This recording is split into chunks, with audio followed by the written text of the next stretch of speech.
him I looked back to the slight, gentle figure of the child. Alone in that gloomy place all the long dreary night. She evinced no consciousness of my surprise, but cheerfully helped the old man with his cloak, and when he was ready took a candle to light us out. Finding that we did not follow as she expected, she looked back with a smile and waited for us. The old man showed by his face that he plainly understood the cause of my hesitation, but he merely signed to me, with an inclination of the head, to pass out of the room before him, and remained silent. I had no resource but to comply. When we reached the door, the child, setting down the candle, turned to say good night, and raised her face to kiss me. Then she ran to the old man, who folded her in his arms, and bade God bless her. "Sleep soundly, Nell," he said in a low voice, "and angels guard thy bed. Do not forget thy prayers, my sweet." "No, indeed," answered the child fervently. "They make me feel so happy." "That's well. I know they do. They should," said the old man. "Bless thee 100 times. Early in the morning I shall be home." "You'll not ring twice," returned the child. "The bell wakes me, even in the middle of a dream." With this they separated. The child opened the door, now guarded by a shutter which I had heard the boy put up before he left the house, and with another farewell whose clear and tender note I have recalled 1,000 times, held it until we had passed out. The old man paused a moment while it was gently closed and fastened on the inside, and satisfied that this was done, walked on at a slow pace. At the street corner he stopped, and regarding me with a troubled countenance, said that our ways were widely different, and he must take his leave. I would have spoken, but summoning up more alacrity than might have been expected in one of his appearance, he hurried away. I could see that twice or thrice he looked back, as if to ascertain if I were still watching him, or perhaps to assure himself that I was not following at a distance. The obscurity of the night favoured his disappearance, and his figure was soon beyond my sight.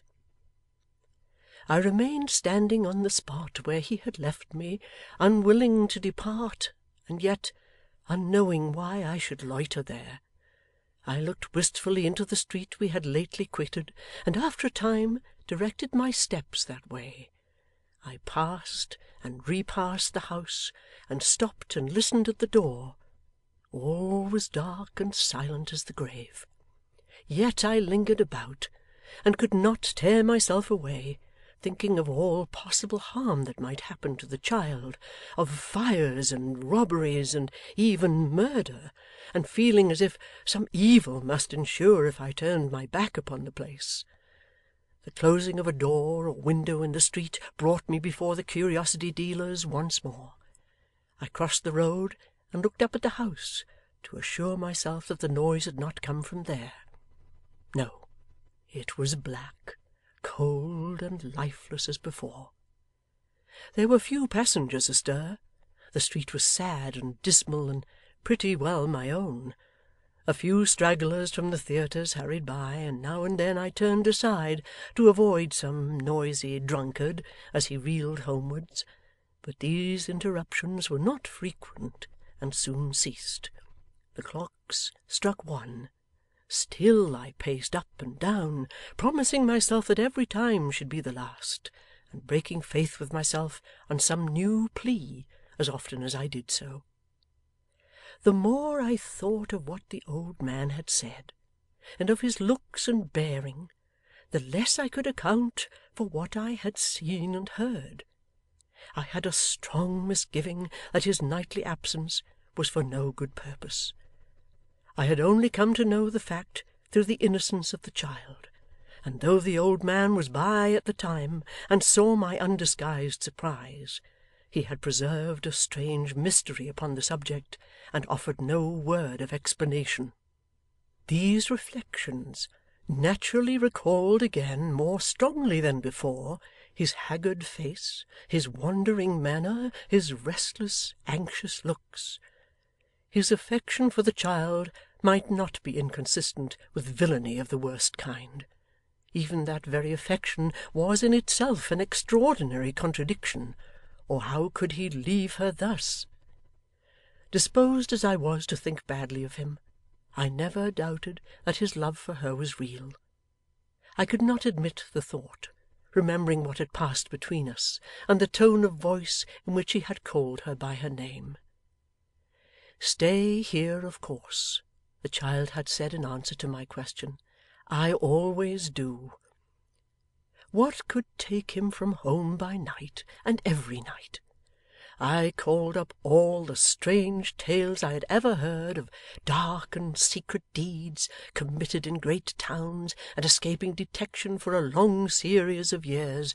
Wild as many of these stories were, I could not find one adapted to this mystery, which only became the more impenetrable in proportion as I sought to solve it. Occupied with such thoughts as these, and a crowd of others all tending to the same point, I continued to pace the street for 2 long hours. At length the rain began to descend heavily, and then, overpowered by fatigue, though no less interested than I had been at first, I engaged the nearest coach, and so got home. A cheerful fire was blazing on the hearth, the lamp burned brightly, my clock received me with its old familiar welcome. Everything was quiet, warm, and cheering, and in happy contrast to the gloom and darkness I had quitted. But all that night, waking or in my sleep, the same thoughts recurred, and the same images retained possession of my brain. I had ever before me the old dark murky rooms, the gaunt suits of mail with their ghostly silent air, the faces all awry, grinning from wood and stone, the dust and rust and worm that lives in wood, and alone in the midst of all this lumber and decay and ugly age, the beautiful child in her gentle slumber, smiling through her light and sunny dreams.